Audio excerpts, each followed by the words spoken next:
Okay, let's dive into this. We are going to tackle one of the most relatable and honestly frustrating puzzles of being human.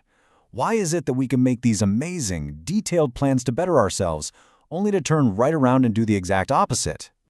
I mean, you've been there, right? You decide today's the day you're going to eat healthy, or you're going to finally save some money, or get that big project done. And then a few hours later, you find yourself making a choice that just completely torpedoes that goal.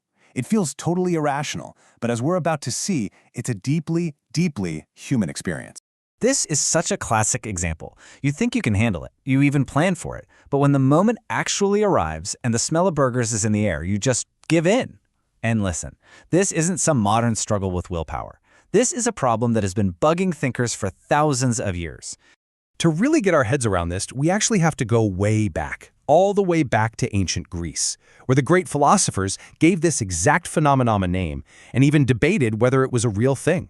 And that term is akrasia. It perfectly captures that feeling of knowing exactly what you should do, but doing something else anyway. It's pretty much the formal philosophical name for self-sabotage. Now, this is where it gets really interesting, because two of the biggest minds in history had completely different takes on this. On one side, you have Socrates. He basically argued that akrasia is impossible. He was like, no one willingly chooses to do a bad thing. He thought it was just an issue of ignorance. If you truly knew how bad that cake was for you, you just wouldn't eat it. But then you have Aristotle, who took a more, let's say, common sense view. He said, of course it's real.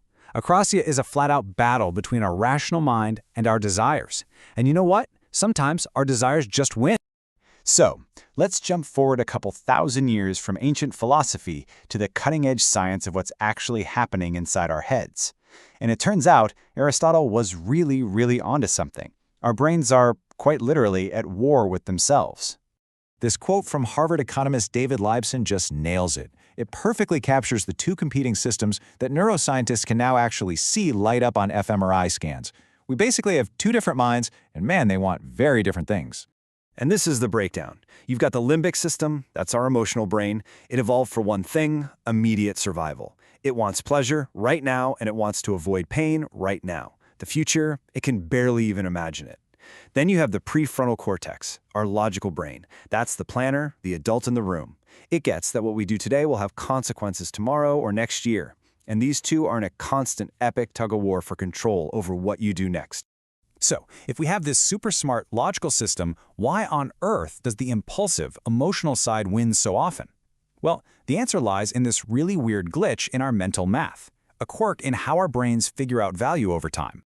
Okay, let's do a quick experiment right now. If I offered you a choice, $10 today or $11 tomorrow, which one do you take? Come on, be honest. Most of us are taking the $10 right now. That immediate reward just feels so much more valuable than waiting a whole day for one extra dollar.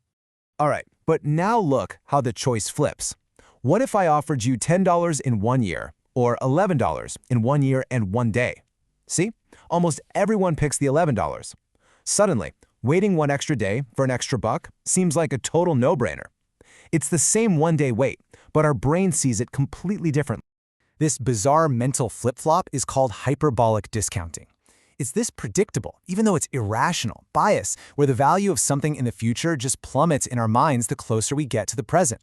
That weekend barbecue a month from now, easy to say no to, but when it's happening tonight, its value skyrockets, completely overpowering that distant, abstract goal of losing weight. But this internal battle, it isn't just some quirky calculation our brain does. As we're going to see next, it creates real, actual mental discomfort. It's downright exhausting. And that feeling has a name: cognitive dissonance. It's that awful, tense, guilty feeling you get when your actions don't line up with your beliefs. Your brain hates that inconsistency. You believe you're a healthy person, but whoops, you just crushed an entire pizza by yourself. That conflict creates real psychological stress. We've all felt this, right? After a long day of saying no to temptations and making all the right choices, you just feel drained, like your willpower tank is empty. For a long time, the thinking was that willpower was like a muscle that gets tired. But a newer theory suggests it might be more like a program running in your head. This is the schema model of self-control. And the idea here is that the very act of using self-control triggers a mental shortcut, a schema, that's tied to the feeling of being tired. Your brain basically learns this association. Hey, we're doing hard mental work, so we should feel tired now. And that feeling of fatigue that makes you want to conserve energy, which makes you less likely to use self-control for the next thing. It's a total self-fulfilling prophecy. You feel tired because your brain tells you you're supposed to be. So the really crucial point here is to see how all these layers just click together. This whole struggle isn't about you being lazy or undisciplined. It's about a series of very predictable processes happening inside your brain. So let's just recap the whole journey. We started with this ancient Greek puzzle called akrasia. Then modern neuroscience showed us the biological reality, two brain systems at war. Behavioral economics found the mathematical glitch, that hyperbolic discounting that gives our emotional brain the upper hand. And finally, psychology explains the feeling, the mental static of cognitive dissonance and that fatigue program that kicks in and makes us feel totally wiped out. And here it is. This is the big takeaway. This constant struggle, this self-sabotage, it's not a bug. It's a feature of how we are wired.